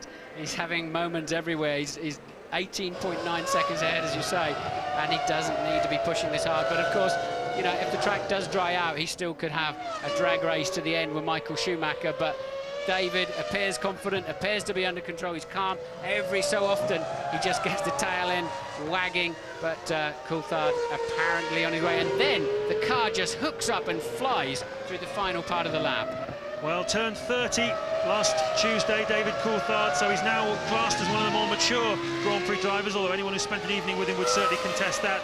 Never won here in Brazil, but has been a front row starter here the last 3 years. This year, of course, it wasn't such a pretty story for him in qualifying. He was down in 5th place, but he looked good from the start, and he's looking very good now in these treacherous conditions as Mazzacane has yet another incident. Well, it's been an incident-packed race, but particularly for Mazzacane, he's been all over the place. They're just giving a bit of icing sugar to that car. I wonder if he had an engine failure coming down the pit straight, because that's going to give a few headaches if he did, if there's any oil on the racetrack. But Schumacher's going into that corner now and appears to have normal levels of grip. Yeah, Schumacher faster on that last lap than David Coulthard, just taking a second back off the Scotsman. And, well, as you say, Martin, Coulthard really looking at Livio Panis there in the foreground. Panis has slipped down into 6th place, which has popped a Lacey out of the points now. So it doesn't look as though the Prost is going to get a point just at this race. But everybody except Trulli has been lapped, so they've lapped the entire field up to Trulli. That's 4th place. Yes, Panis very unlucky during that stop for tyres. He had to queue up for probably half a minute while they were sorting something out on Villeneuve's car. So Panis was on a strong run, splitting the Jordans earlier on. 2 Jordans then still running very strongly in 3rd and 4th together. And who have we got here? That has got to be Räikkönen out of 9th place. So Kimi Räikkönen out of the race. We don't know whether it's a mechanical failure or whether he simply dropped it somewhere. But well into the green fields there. I suspect he spun off somewhere. Gone 10 races now since he last won a Grand Prix, David Coulthard. Is this going to be the end of that losing streak? And a big, big moment for Raikkonen. That's the problem around here, James. It's just, you know, the racetrack's in just such a mess, and you go off onto what should be a little grassy slide, and the next thing is you're heading into a rollover situation. But Raikkonen then lost it in turn 5, normally a very easy corner, and Michael very late on the brakes. He's got to get on with it. Of course, he is lapping there. Yes, he's lapping Panis. So Panis down in 6th place, being lapped by Michael Schumacher, and Schumacher's got to now regroup and start attacking Coulthard. He's now 16.7 seconds down, so pulling back, as you say, about a second a lap. Yes, he's got 14 laps in which to do it, and a gap of 16.7 seconds behind. He's made the mistakes this afternoon, Michael Schumacher. This will not go down in his record books as one of his best races. We've got waved yellow flags for the various and sundry cars which are scattered around the fields here at Interlagos. Interlagos means between the lakes. There's been a lake on the racetrack today as well, and some have steered through it better than others. And certainly David Coulthard at the moment, the man with the credentials to claim to be the rainmaster here in Brazil. Who's this then? This is Panis making a move on Alesi. That was the move for 6th place, which took Panis up there into the points-paying position. Of course, he finished 4th in Australia and was disqualified, or rather he was given a penalty which dropped him down to 7th place, Panis. So these would be his first championship points of the season, and his first championship points since coming back to Formula 1 after a one-year sabbatical as a McLaren tester.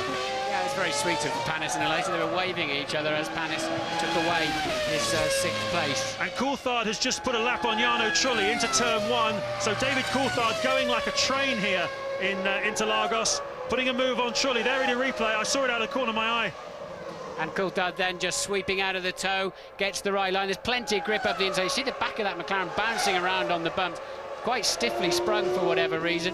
When it's surprising then he's finding this much grip on the track. And now, for sure, the water level on the track is definitely intermediate zone, and there should not be too many risks out there. But Coulthard last time lost another 0.8 of a second to Schumacher. But if he can just keep this sort of pace up and keep this aggression through the back markers, he should be okay. But remember what happened to Montoya, minding his own business, and wiped out of the race by a back marker. Yes, absolutely extraordinary. Jos Verstappen, for those of you just joining us, the race leader Juan Montoya was going along very nicely, having thrown down a gauntlet to all and everybody in Formula 1, having passed Michael Schumacher very dramatically. And as you see, Coulthard making progress, putting another lap on Ralf Schumacher, who was also clouted by a back marker.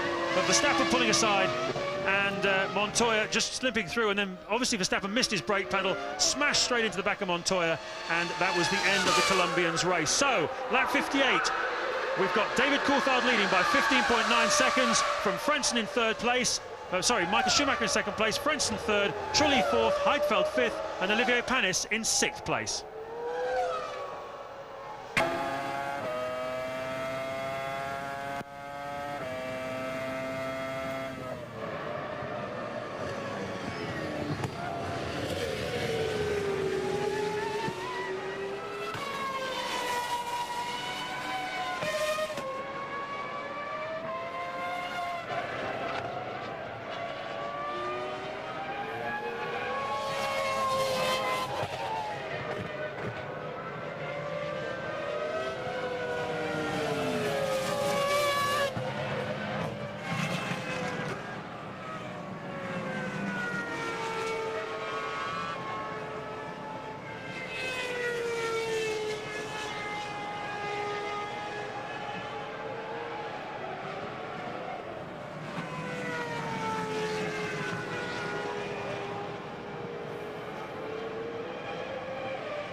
Australian Grand Prix. James Allen and Martin Brundle with you. David Coulthard leading the race by 17.5 seconds from Michael Schumacher. Frentzen is third, and Martin, an incidente. Yes, Ralph going off in exactly the same place as Raikkonen had a couple of laps earlier. Stalls the car, but slides back onto the racetrack.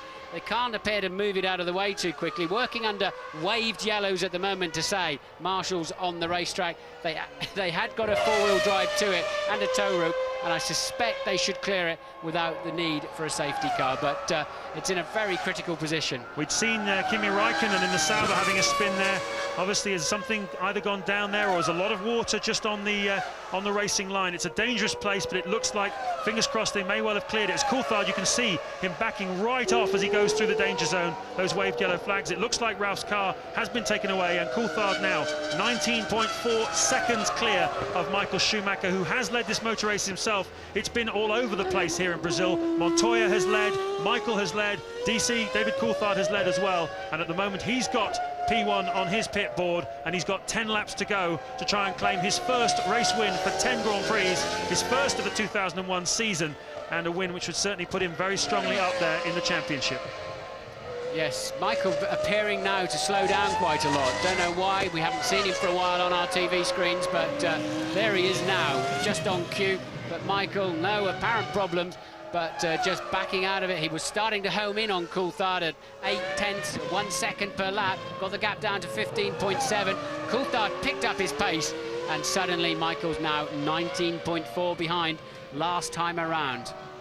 Yes, it's not really been Michael Schumacher's afternoon here today. He's acknowledged as being the king of wet weather. They call him the Rainmaster, but he's made 2 mistakes here today in the wet, and it's given the opportunity to David Coulthard. We thought Coulthard had blown it when he did an extra lap. As the rain started to fall, everybody dived into the pits, but Coulthard did that 1 extra lap. He lost about 25 seconds. The race seemed to have gone away from him, but then Michael made 2 mistakes, and all of a sudden Coulthard was right back in the hunt. And into turn 1, the one that they've just gone through now, Coulthard made a move on Michael, either side of a back marker. It was pure drama, pure theatre, and it's given him the lead of the race. Well, they'll not need to come in for slicks. I'm sure slicks anytime soon would be faster, and Michael's struggling there to lap the Jordan, and could not make it down the straight to get past the Jordan, which is surprising, and he's not going to yield either, although he is being lapped at this stage. But, and now he yields. No, he doesn't. No, he's just going onto the wetter part of the track. One of the Jordans we know to be on full wets, but Michael just does not appear to have a lot of speed in that car. It's Trulli, and he's the one who's on the same intermediate tyres as Michael is. That's putting Trulli down. He already was a lap down in 5th place. So Coulthard from Michael Schumacher. Frentzen is 70 seconds behind those 2. So if anybody, they're the only 2 that can win this race. Frentzen 3rd, Heidfeld is 4th, going very strongly for Sauber. And 5th place, Trulli, you've just seen him there being passed by Michael. Panis 6th, Alesi 7th, Fisichella 8th, having a better day for Benetton. There'll be some smiles for that. And Coulthard moving on to the wet stuff down the straight then to start to cool those inters. Now they're in the zone where they really should be on slicks, but it'll cost them 28 seconds to drop in for a set of slicks, and it just is not worth it. What they've got to do now is try to maintain those intermediate tyres. It'll be a softer rubber, and with the grooves in them, you generate an awful lot more surface temperature, and anybody out there now on the inters will be doing exactly the same thing. Yes, these intermediate tyres have gone through an awful lot of testing, and of course we should remember, Martin, that both David Coulthard and Michael Schumacher are on the same Bridgestone tyre, so there's no tyre war going on in this battle here. All of the top 3, in fact all of the top 6, are all using the Bridgestone tyre. Now I know from talking to the Ferrari people that they did a lot of work on these tyres in Italy in testing. They've got a facility at their test track to completely soak it with hoses and sprinklers and that kind of thing, and they can do whatever they want. And they found that on a drying track these intermediate tyres will go on and on and on. We've got just 8 laps left in this race. It should be okay, even if a dry line begins to completely appear. But as we just saw there, David Coulthard taking the opportunity to just cool them down, those tyres, to get onto the wet part of the track, give them a bit of what they like, which is water, and just preserve them a little bit more. Yes, 22.9 seconds was his lead last time around, and we haven't seen a midsection time yet from Schumacher on this current lap. Over the line with a 27.5, and well, I think he's just going to be screaming away now from Michael Schumacher. Has Schumacher got any kind of problem? And has Schumacher said second place is good enough for me? It's not really his kind of language. that, but maybe that's what he's done here today, given the circumstances.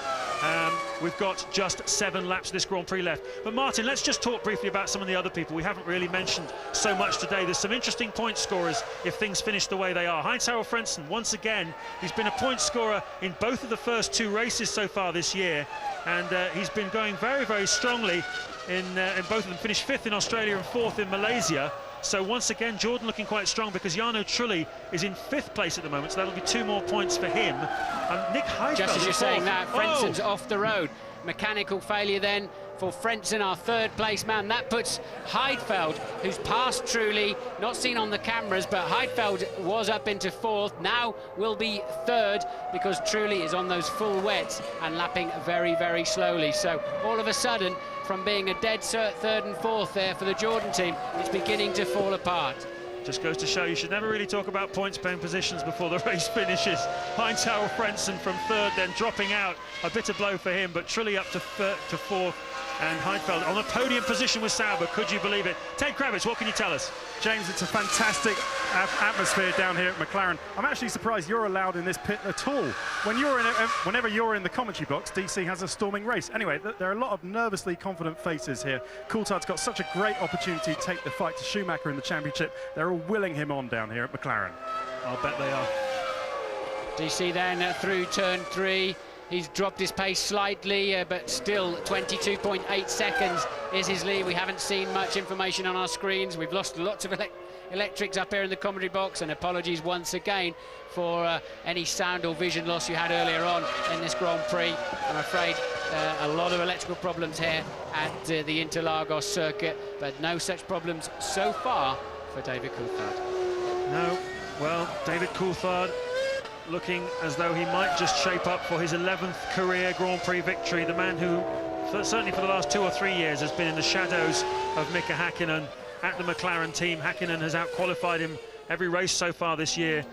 Coulthard has raced very strongly in both of the opening 2 Grand Prix, as he has again today, and he seems to be the man who's taking the fight now to Ferrari. He's got 21 seconds over Schumacher. This is a fight for 6th place between Jean Alesi and Fisichella in the Benetton, and it was 0.2 of a second last time around, and that's about exactly what it looks now. So don't know exactly which tyres they're on. I'll try and have a look. Alesi looks like he's on the full wet to me. Didn't get much of a look at the Benetton tucked up behind, but Jean Alesi there, I'm sure the Benetton is on the intermediate, so that'll be a good one round the outside, and Jean should have the line into the next corner, but too much traction there. Benetton move into a point-scoring position. Who'd have thought it after the terrible time they've had so far this weekend? Both Fisichella and Jenson Button, his teammate, have struggled to even break into the top 17, let alone the point-scoring top 6 positions, and there'll be some disappointment also at Prost, as we see again just the way that Alesi just ran a little bit wide, and Fisichella was able to nab that 6th place from him. Yeah, Fisichella, I'm sure, will be on the intermediates there, because really Jean should have been able to get into that corner first from that position, but just could not find the traction. 19 races now Alesi has gone since he last scored a point. This is his 2nd season with the Prost team, and it's been pretty difficult for the last couple of years, but he was perhaps hoping he might get something there. Of course, he used to race with the Benetton team, so he'll be doubly sad about what's just happened. 5 laps to go in this race. Yes, I stood in a group of ex-drivers last night with Markey, Blundell, Berger, JJ Leto, all sorts, standing having a good old gas about the good old days, and John Alesi walked up and we said, John, when are you joining us? We're forming a new club of ex-drivers. We're going to have a Masters tour soon or something like that. And John said, can I please join you tonight? I've had enough. But he will certainly be very disappointed with losing that World Championship point if that's the way it stays. You and him could be the Statler and Waldorf of Formula One, couldn't you? Leaning out of your box, making comments about the youngsters. So this is the scrap on the track, though, between Panis and Trulli, and this is the battle for 4th place. 3 World Championship points at stake here if you can come 4th. Only 2 points available for the 5th place man. Nothing in it between them. Panis looking strong. Yeah, Panis then... let's see if we can see this. I've got such a poor picture up here in the commentary box. I just cannot begin to see what tyres they're on. It's just all fuzzy from where we're sitting. I hope it's better for you at home, but at the moment the Jordan has the upper hand.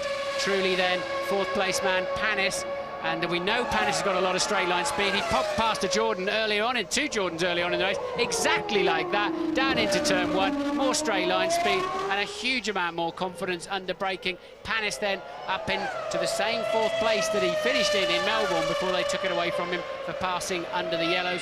No yellow flags waving there. And look at the straight line speed advantage. Remember, these 2 cars have exactly the same engine. And if Eddie Jordan thought he was having a bad day losing Frentzen, having a BAR Honda breeze past his car will not please him at all. David Coulthard, though, now just 4 laps away from victory. And we've hardly seen the man who's going to claim the final podium position if things stay the same. His name is Nick Heidfeld. He's 23 years old. He comes, like Heinz-Auer Frentzen, from Mönchengladbach in Germany.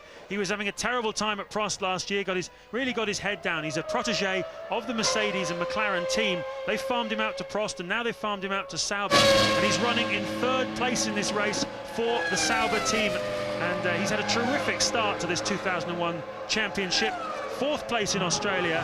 They've got very, very little experience of this racetrack, Sauber, but they come here with one driver, Heidfeld, who's got 1 year's experience, and another driver, Raikkonen, who's never been here before. In fact, has only ever done 2 Grand Prix in his life.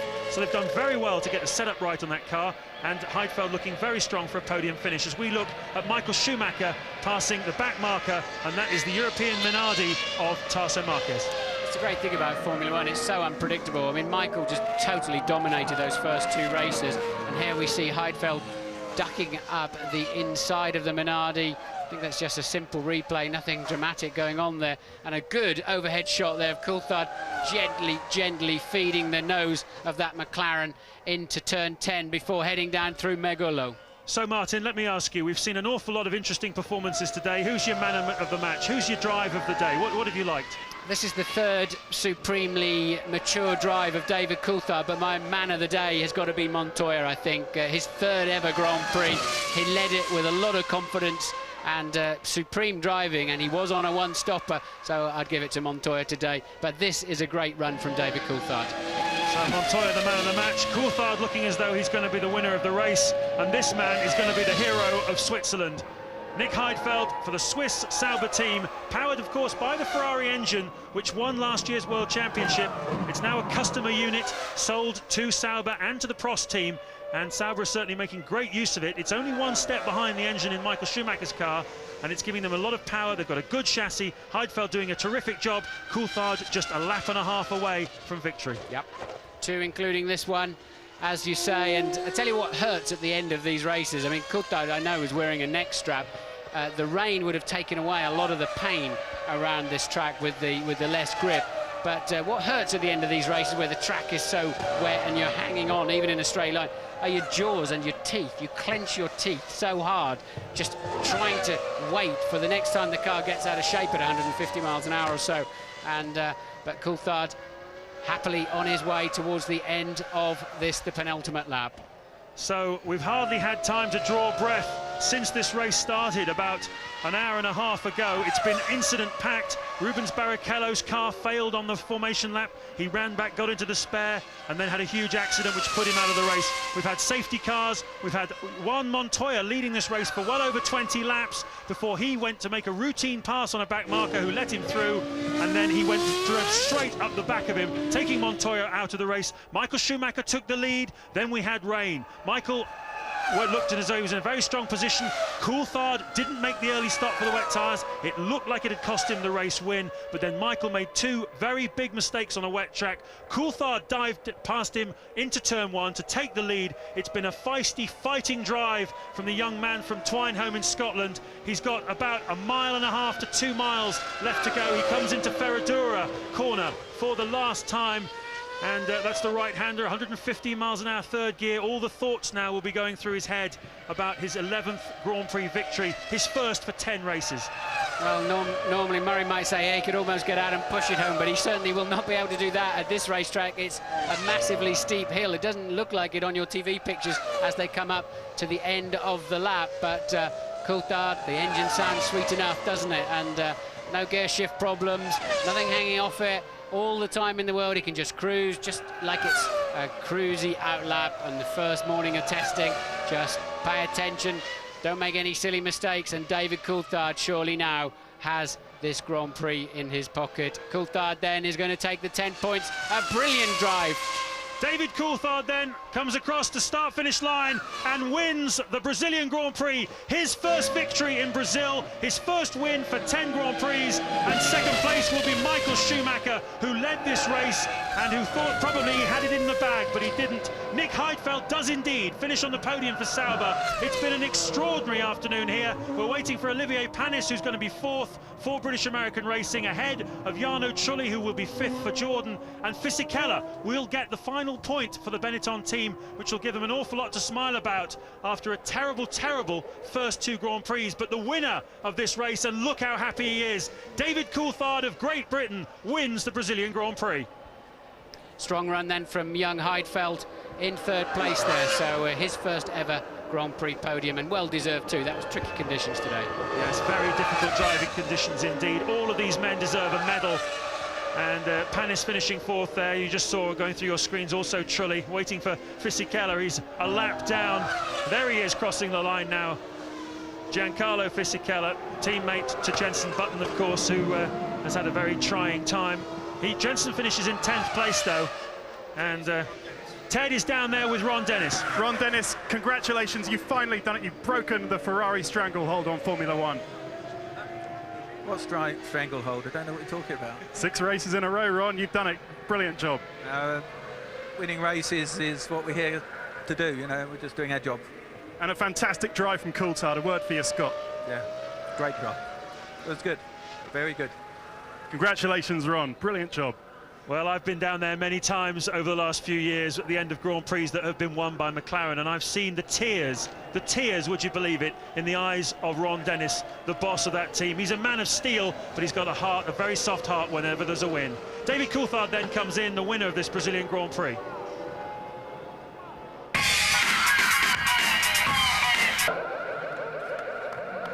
Brilliant drive, David. Thank you, Joe.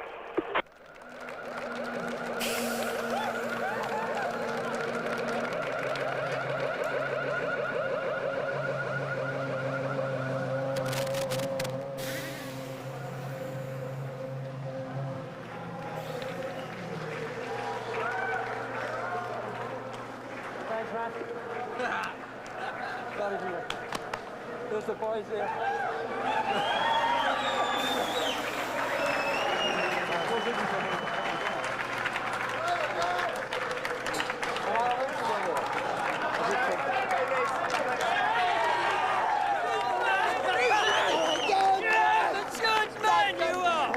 Happy birthday, Stack!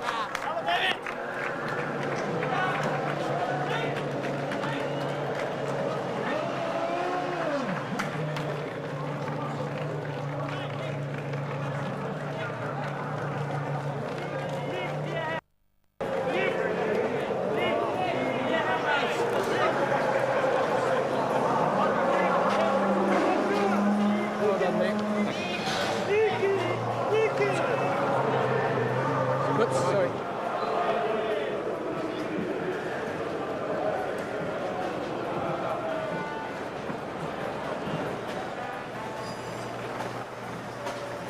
Fucking yes, what do you think? Yeah. Quite good.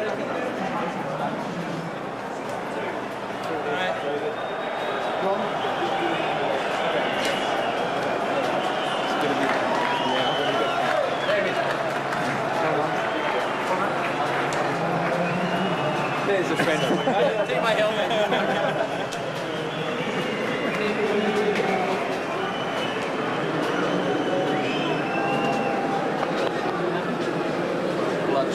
Rich top. That here. That's too slow. That's too slow? On the wet. The problem? Yeah, I don't know what. Huh? The car was having like a piece of shit. I thought they mounted the tires wrong.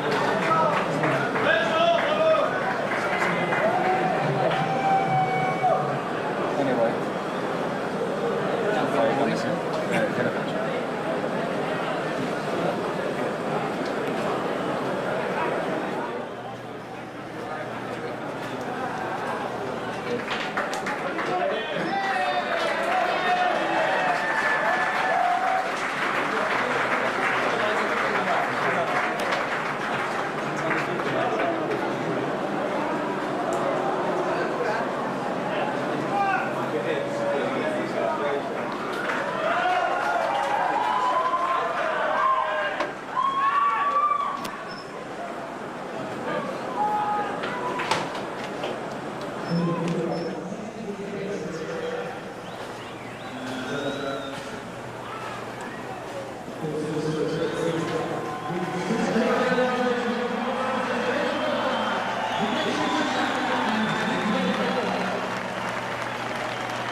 Welcome to David Coulthard.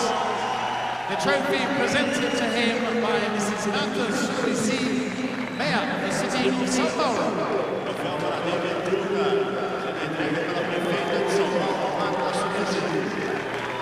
To the winning constructor, represented by team principal Ron Dennis, S. McLaren Mercedes, the trophy presented by Mr. Gilson Montes, Managing Director, Philip Morris, Brazil.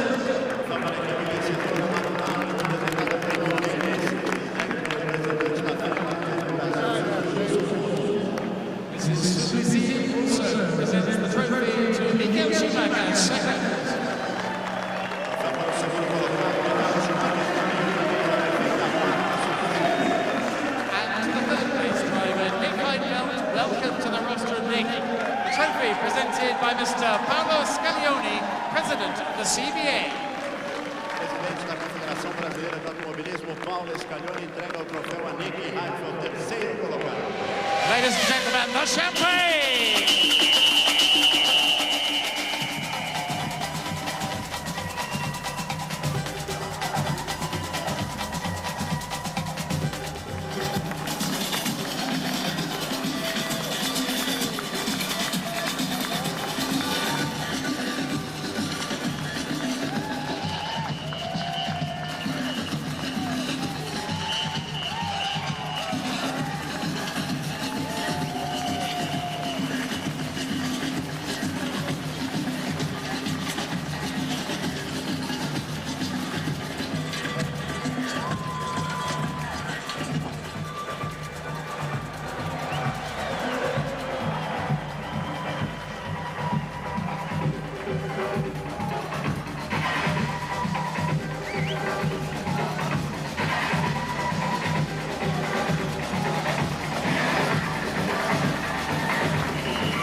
Mack a second, and Nick Heidfeld a first visit to this top 3 conference in 3rd place. David, saw you jigging around on the podium there. It must have meant an awful lot for you, this win. But talk me through the move you pulled on Michael going into that first corner. Well, it was incredibly difficult conditions when we were in all that traffic. And to be honest, you couldn't see anything of the car in front, so you had to put a great deal of trust in the other drivers to still keep it flat. I think Michael must have lifted through the left-hand kink onto the straight, and then it was quite straightforward to just slipstream past him. And you know, we'd decided that this time, with the changeable weather, we'd compromise the setup a little bit for the dry to try and make sure I was in good shape for the damp. And although it was a bit of a struggle to stay with them at the beginning of the race, once it was damp, the car was working very well. So I have to say a big thank you to the team. Now, in the early half of the race, before you made the move on Michael, you were running 3rd behind Juan Pablo Montoya and Michael and stuck in behind them. What were your tactics going to be at that stage? Did you know rain was coming? Praying for the rain, because I knew that I'd made some changes to the car with my engineer to help the car for the wet conditions. And you know, we were getting reports of increasing percentage chance of rain, and I just didn't want to be the one who got caught out again in those conditions. I didn't want to be the first to pit. Waited for Michael to do that, but once I was out, I was always able to get past him quite easily. And you know, I think my engineer Phil and Mark and the whole guys did a good job in setting up the car. So it's very satisfying to win this race. I know that maybe slightly fortunate because Montoya was going very strong, but I still think in the wet we would have been in great shape. Well, congratulations, David. Michael, could you talk me through the move just after the restart, when the safety car came in after the end of lap 2, when Juan Pablo Montoya made a move on you? Pretty easy. I mean, he has quite a lot of straight line speed in comparison to us. The problem here is that you have a very long straight from the last corner to start and finish line, so you have to give a lot of time for the safety car to go up front before you can really start to push, and that means you only have this last corner, and the guy is able to stay very close to you from there, and it's very easy then to take the slipstream and go in the first corner. Although I thought I was in front enough to keep in front, but then he must have braked very late, and he just got it right. I mean, he pushed me wide in the exit, which is pretty normal racing. We touched a bit, but no problem with that. And then I thought I could have another run at him at a later stage, but I never got really in that position. Later in the race, when the rain had come, you went out on intermediates, as you did in rather different circumstances in Malaysia last time out. But then it became clear that you weren't able to make any gains on David. Did it ever cross your mind to take the gamble and come in and fit dry tyres again? Because you had Heinz-Harald Frentzen was an awfully long way behind you in that stage. No, there was no way to go with dry tyres. It was far too wet. OK, Michael, thank you very much. Nick Heidfeld, congratulations, your first visit, 3rd place for Sauber, an excellent performance. You were very, very fast in the wet, getting past Jarno Trulli. Was this because you'd guessed before the race that it was going to rain? No, we went for normal dry setup, but I think Jarno was on wet tyres. I'm not sure, but when I followed him, it looked like he was on wet tyres. Because early on, when it was wet, he passed me, and later on, I was quicker. Then Heinz-Harald Frentzen retired ahead of you, and you were up to 3rd place. What does it mean to be up on the podium for the first time?